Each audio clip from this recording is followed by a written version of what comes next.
Hi everyone, it was brought to my attention that for my screen video, I wasn't recorded in the bottom corner, so I'm going to redo the video. There's some things I'm going to add that were mentioned would be nice to be included in the presentation, so I'm glad I can add those with some time left here. For my project management project, I chose to do a Snapchat lens for Ashley for the Arts in an event in Arcadia. I chose a Snapchat lens because I had previous experience with creating lenses just for my personal use and just for fun. So I thought it would be fun to do for a project because there's a lot of moving pieces in it, a lot of things that have to get done to finish the project of the lens. And also working with an event, I figured there would be as well more moving pieces working with event organizers, vendors, different things like that. And it's also in my home community. So I thought it'd be really cool to have a project that was done with people that I have experience with or know. So that was really cool. At the start of the project, I analyzed the stakeholders. Some positive ones were attendees of the event, people that are using the Snapchat lens, organizers of the event, team members on the team that are creating the lens and making the project go along, active vendors, people that want to participate in sponsoring, such as like beverage companies at the event or sellers and artists at the event. Some negative stakeholders that I found, maybe media outlets other than Snapchat that may be competing for space with vendors. Unsatisfied users, people that use the lens but don't necessarily enjoy it or don't like it. Unoptimized users, this one may be where the lens was optimized for higher end phones and it didn't work, but we were able to test through that, which I'll mention later. And some non-active vendors I've assumed were negative stakeholders because they're not participating in the project. They're not necessarily negative or they're pulling down the project or saying negative things about it, but they may be neutral stakeholders. The work breakdown structure, it was very important in this project because it guided along the task and responsibilities for everyone. We knew that if we followed the work breakdown structure and got everything on that list completed, we would be in pretty good shape for successful completion. It also the work breakdown structure was very efficient for progress to follow that. With the Snapchat lens work breakdown structure, I broke it down into two levels. The first level being project overview, and the second level being kind of the execution development, testing, closure, and handover. I'll show my worksheet balance or my worksheet breakdown structure here. So the first was the project overview. This is just kind of the creation of it and the initial planning and execution. And then in level two, we look into initiation and planning. This is kind of analyzing target audience, different things that are related to the beginning of the project. And then later on in the project, we're doing things like conceptualizing what we want the lens to look like, working with artists to create that conception, and then testing comes a little bit later on. We're testing the functionality. We're optimizing for what we want the phones to do, and then we're fixing bugs. And then at the end, we are gaining approval of the stakeholders and putting that lens into effect. The budget for the project was created here. Different things that were included in the budget were research and planning, conceptualizing and collaborating with artists, implementing the functionality, testing, and finalizing, along with documentation and reports and handover. This budget I created at the beginning of the project, and it was being that I was the only project manager and some like working closely with artists and things, the budget was higher than what the actual cost was. Um, but that was a positive risk for us that the budget would be higher, so we saved money there. So that was a positive risk, which I'll get to later. Next, I'll talk about the network diagram. The network diagram is a tool that allows you to visualize your timeline for the project and what you need to get done when. It helps like the project manager plan and schedule different people and track tasks effectively. I'll show you how I created that. I just I created that on paper, so it doesn't look the most pretty.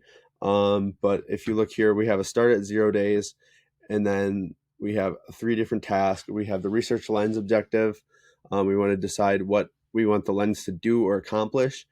We want to analyze the target audience and create a timeline, which is kind of creating this in a way, and kind of that work breakdown structure. So these were about 1 to 2 days, and we see we have some slack in some of these. And then as we move down, we needed to get these projects done or these tasks done before we could move on to this one, which was conceptualizing the lens. Before, so this was dependent on these getting done, and then we move on to these here, and these again are dependent on this getting done. So it's kind of a flow that happens, and as you can see, it goes down into testing and optimizing, and then bug fixes and user feedback, and then finally handover. For the total of the critical timeline, I planned for 11 days from start to finish.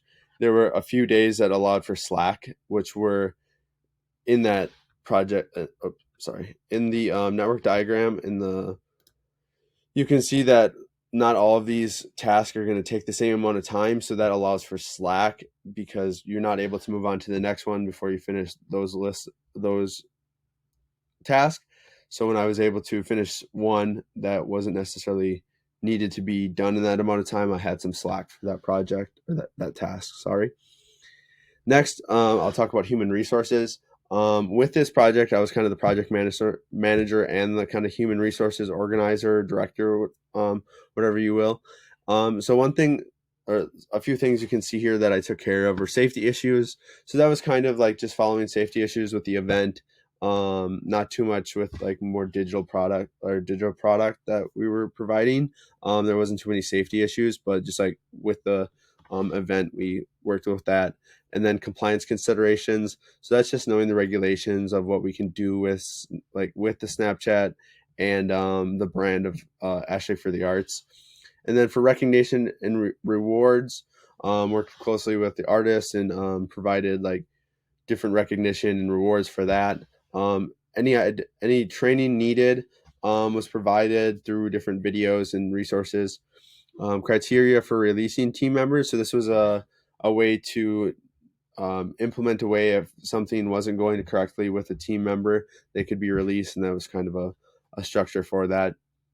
An acquisition for team members. So when we're looking to bring someone onto the team to create or to do a certain task, that was something that was allowed for structure before just going into it. And then as the sole human resources director person, solely responsible for it and ensured those safety, compliance, and training, different things like that. So next, I'll talk about the risk we had for the project. So with the risk, we had some positive and some negative risk. A few positive risks we had were project under budget, which was a risk that we encountered, and with that, it was just saving the money. So it wasn't really a huge risk, but it was just knowing that the project was under budget and just kind of not using the full budget for it. Early completion. So this wasn't something that I was totally concerned about because I didn't allow for too much time in that project, but the early completion was a risk that if the project was finished early and artists weren't creating that would be an issue. And then high use of the Snapchat lens may cause the Snapchat lens to not work correctly. So that was one thing we looked at as a positive risk.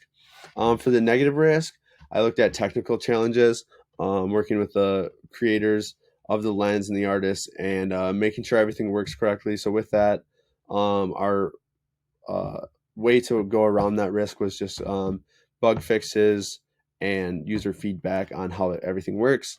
Artwork delays. So this was a negative risk that if we were to hire a artist and they took too long or within that period that we had initialized in that network diagram, that would be a negative risk and cause the project to finish late. Another negative risk that wasn't planned for that did happen on the event was weather. There was a rainstorm, and that caused a delay in the event. So the use was down, which isn't the worst thing, but our use was down during that period of time when there was a rain delay. And that is the end of my slideshow. So I just want to say thank you to everyone that watched this, and thank you to Gretchen for teaching along this course. It was a great experience to learn the um, different things that go along with project management, the organizational skills that will be needed, and just a lot of skill sets that I think will be useful in my future, even personal, using these skills of project management for personal use, and then also using them in my future as a digital marketer. So thank you again, and take care.